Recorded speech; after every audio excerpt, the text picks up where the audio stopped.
So today we're going to be dealing with Blitzo. Yes, Blitzo, the O is silent, but it was only silent later. So we're going to be going through his childhood and how he dealt with trauma and his parental relationship and how it made him stronger in certain ways. I'm also sick, so I apologize for how I sound. I'm going to be trying to get through it as best as I can, but I kind of lost my voice. You ready, Blitzo? Born ready.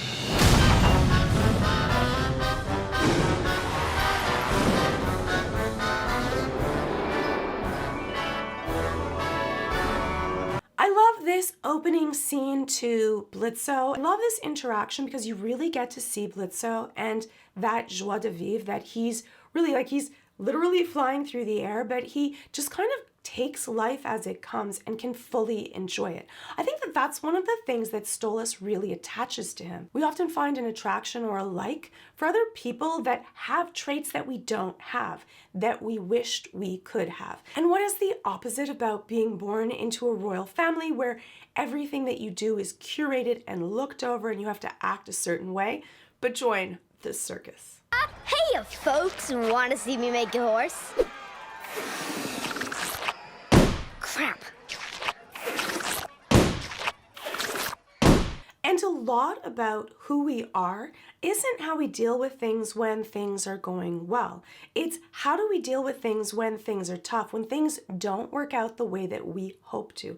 That's our show of resilience. And resiliency is actually strongly inclined with life success. People that can be more resilient, that can think on their feet, that can figure things out even when they don't go the way that they had planned, end up being very successful. And I think that that's one of these traits that you see right away from Blitzo, because every time he tries to make the horse, it doesn't work out the way he wants, but he makes the best out of what he has. And success doesn't have to be financially wealthy. It is about being adaptive, that you can figure out to do the best with what you have on hand. It really is that adage of, when life hands you lemons, you make lemonade. I like lemons. I think that's still a good thing. Lemons aren't a bad thing. I don't know.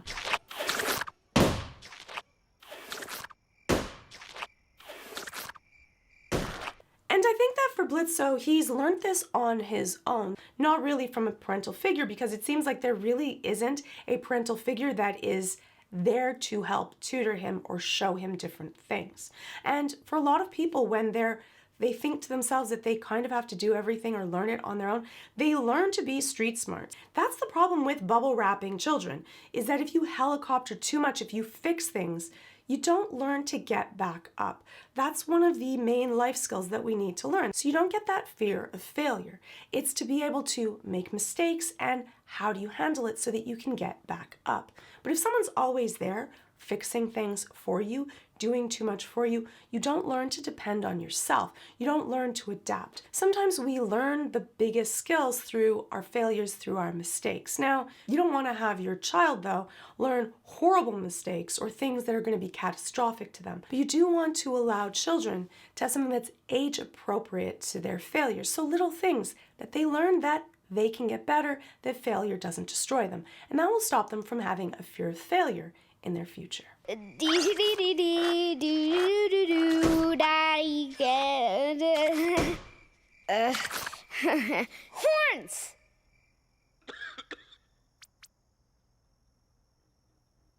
Well, and you see that small look that he has of sadness where it didn't come out the way that he wanted to, but he also adapted really quickly that he's going to figure something out. He has a plan. He's thinking many steps ahead. That actually forethought of thinking is that frontal lobe that develops of consequences to actions. And he is thinking through things of how am I going to handle this? This is the best that I can do with this. How am I going to be able to spin it? And in this case, this is a learned behavior, not a personality trait. Now, of course, there are some people that are more inclined to be able to think more steps ahead. Some people are more in the moment, some people are more in the future. Well, it was a horse, but then it ate too much sugar and its legs stopped working, so they had to amputate. Now it's a gross worm horse. See? He gets it. Because horses, they make no sense. And it's just such a cute story. Like, I'm so proud of Blitzo to be able to figure this out. He's all alone on stage. He's so young in front of all of these adults. And even though things go really poorly, he makes this entertaining little story, which, I don't know, for me, that's so much more entertaining than just having a balloon horse. Okay, Blitzo, that's enough horsing around. Hey, everybody, look at this. It's Banana Pudding the clown horsey. Now that's really difficult. When we talk about our self-esteem, when you have someone that's close to you that is in the same area or in the same field or doing the same thing as you are and constantly does it better, can really grate on who we are as a person. And that can kind of make us go two ways. For some people, that might make us want to quit an activity altogether because it hurts constantly doing the best that you can and ending up second best or even worse. But for other people, it can do the opposite. That can drive you to try to do more, to do better, to figure things out. It can make you have a stronger drive, it can make you more resilient, and it can make you keep at something and want to get better so that you can show someone that you're better than what people thought. And a lot of people that are overachievers, it's often because of an injury of not being good enough in one of the areas of their life, or not having the people around you really recognize you or see you. So you kind of have to become larger than life in order to overcompensate for that feeling or that wound. Real great. So, that little clown that you have, my son really enjoyed that one. I was wondering if I could buy him. Buy him? Purchase him. Yes, accurate. And that's why in therapy we always ask about what happened, how were you raised, what were the type of parents that you had. It does make a huge difference to your personality. Part of your personality is born into you, and part of it is how you were raised, the people around you, and how they felt about you. A lot of our self-esteem and self-worth is somewhat born through the way that our parents saw us, how much they valued us. And that's why this scene is so important and also so painful. Well, Fizzarolli is a big draw. He has a few more shows to be in today, so it would be pretty expensive. No, the other one. Blitzo? Correct. How much? Well, he's my son, so... how much you got in your pocket? And I know that this is a huge exaggeration, but I've seen so many people go through the trauma of being the child that is not the golden child, the black sheep, or the one that is discarded or not cared about. Sometimes it's a friend that you're constantly being compared to someone else. It doesn't even have to be in the family. And that's so very painful. Don't ever do that. Don't ever compare your child, your girlfriend or boyfriend or friends to other people. Well, they do this better. It's so painful, and it also causes resentment among those two people. And often some people do it because they think that, oh, this is going to make them competitive and they're going to want to do better, which sometimes happens, but it makes them also lose the trust in you and feel animosity towards the other person. So it is a true negative situation to go through, even if for some people it might make them have a very strong drive. A wadded up 5 and a slim fit condom. Yeah, that's plenty. Done. Splendid. Fetch him for me and we will be on our way. And for some people, even after their parents are, after they've reached adulthood, they still carry this chip on their shoulder that they're never good enough.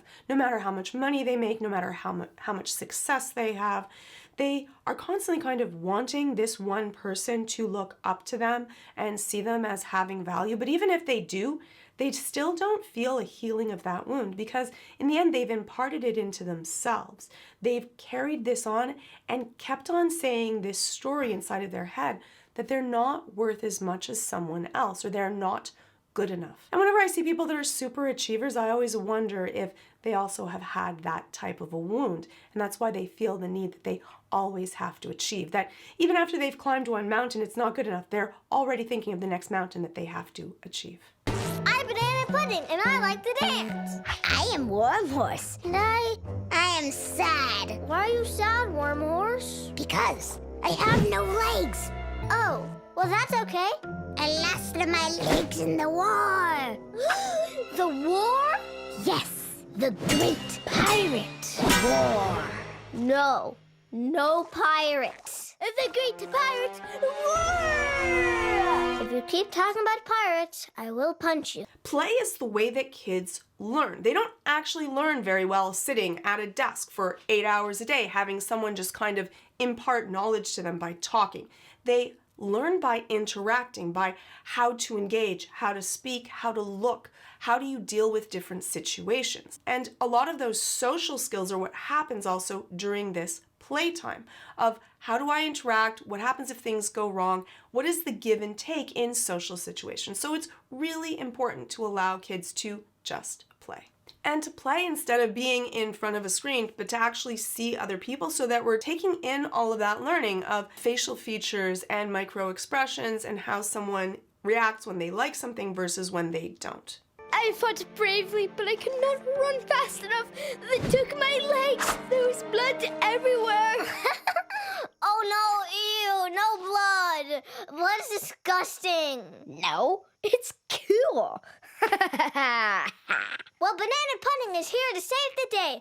And you can also see their two personality types and how Fitzroy is a little bit more timid and doesn't really like this. And Blitzo is kind of always challenging, trying to take something one more step. He took that blood is gross as, oh, I'm going to show you how strong and tough I am by saying how wonderful it is. And that actually helps us grow and adapt and learn to take risks, try new things, and see what happens. And sometimes it goes well, sometimes it goes poorly, but then you will adapt and learn from that.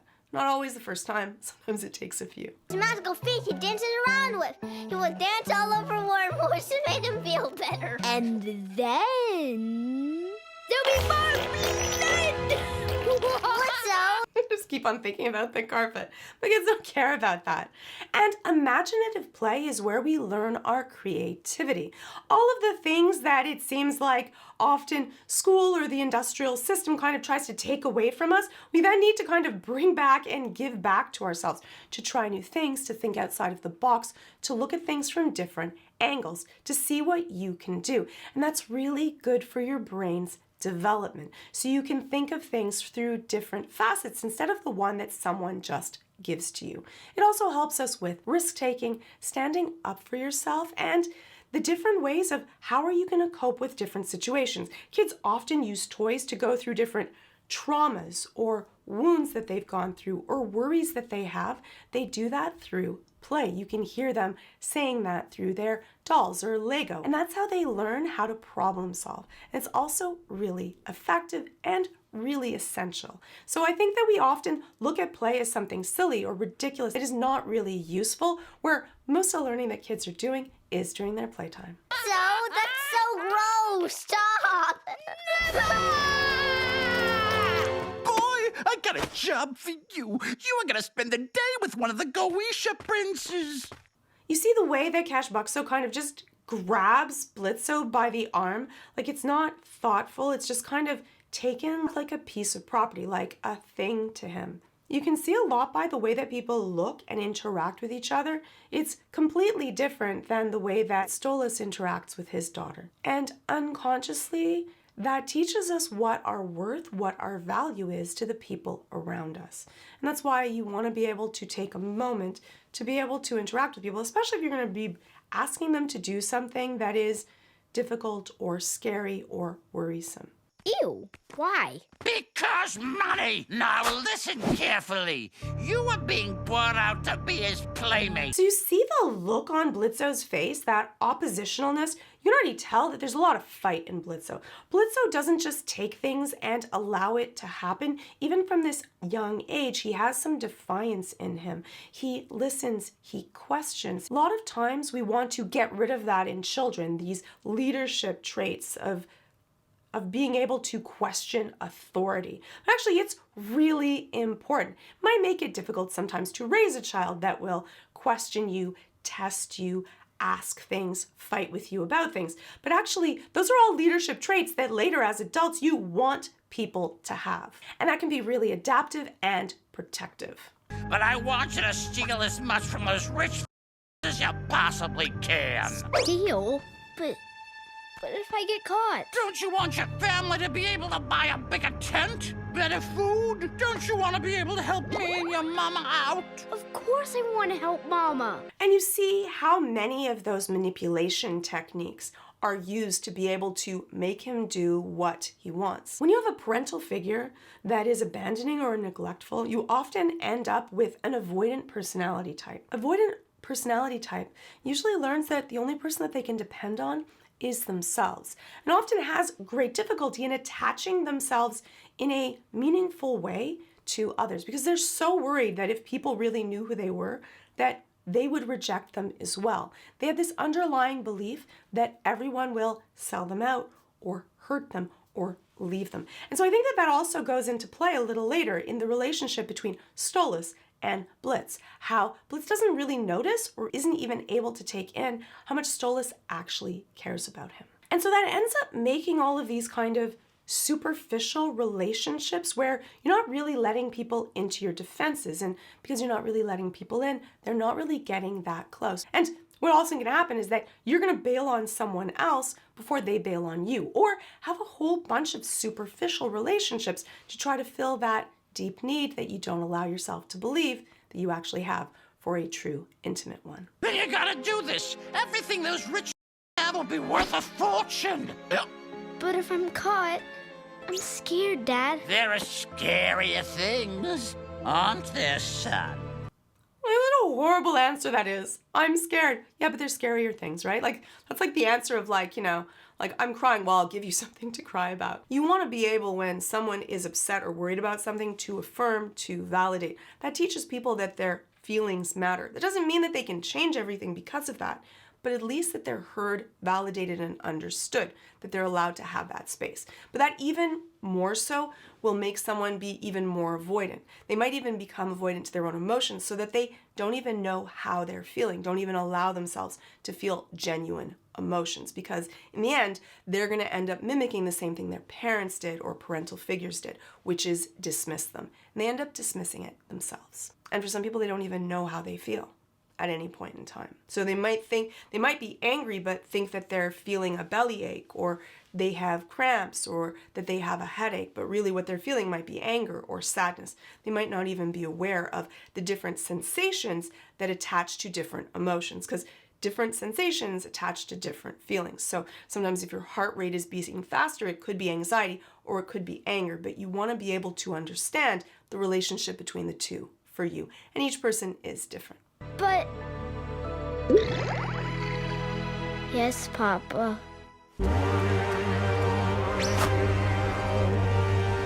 I like that also. I know he's being like, really obstinate, but I love it. Love him kind of grabbing his arm like, fine, I'm doing this. Stop holding my arm. I'm doing this on my own now. Leave me alone. Like, good for you.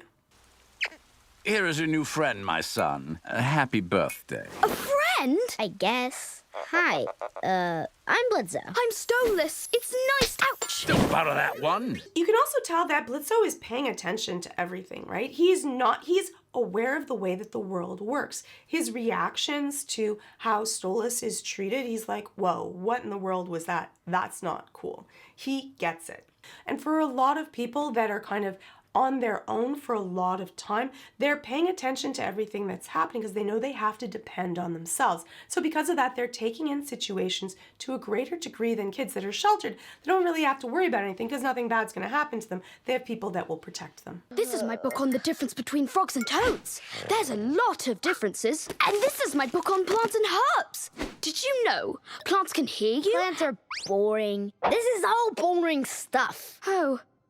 And that's the refreshing thing about kids, is that they'll just say exactly how they feel, for the good and for the bad. They're just going to tell you exactly how you feel. And that's why a lot of people feel comfortable with kids, because they'll just say it. They don't like something, or if you smell, or if something is weird, they'll ask you. There's no masking involved. And so that's the good part also, though, about kids hanging out with other kids, is that they learn really quickly about the things that are maybe a little bit off in their behavior, and they learn to adapt it. And so in this case, Blitzo's completely bored with it, and so he just says, I'm bored, let's do something else. And in a way, that's a huge gift, because that allows Stolas to change what he's doing and do something so that they can both enjoy their time together. It's going to be kind of conned, but usually in these situations, at least then they can find something that they hopefully will both enjoy. Whereas with people, sometimes we end up saying yes to something that in our head we wished we said no to and having a horrible time, and we don't want to do this again. And the other person thinks, they love this. Let's do this every single time. I'm sorry. I've never had a friend to share my books with.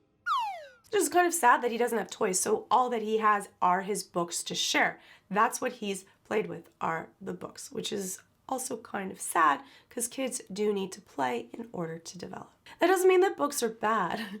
Books are also an extension, but there's a variety of skills that you want to learn when you're young and develop. And if you only develop one set of skills, you're lacking in other areas. So you want a variety of different situations and different toys and different types of play.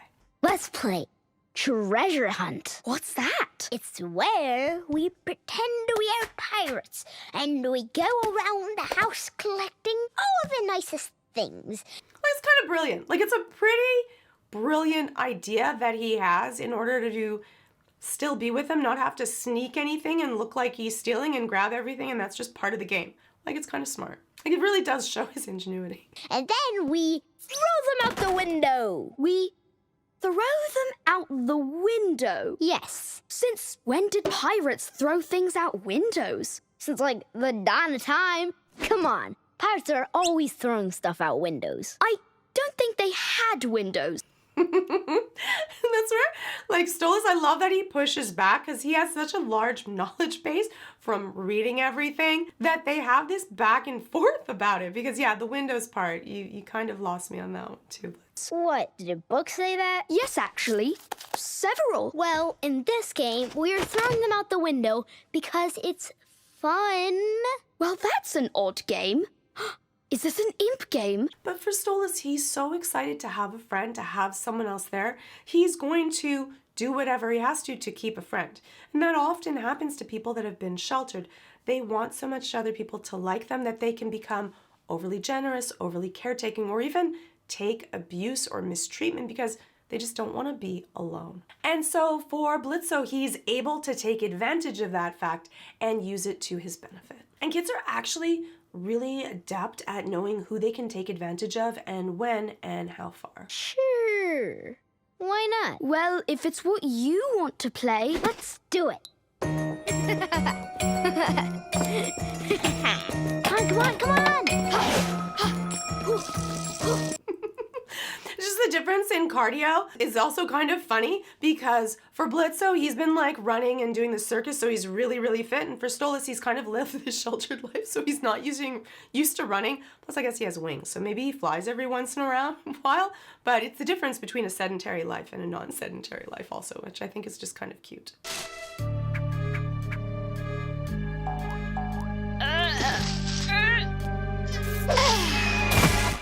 Blitzo, over here! It's such a painful thing when you see relationships where one person only cares about the other one to what they can give to them. And that's what Blitzo has learned.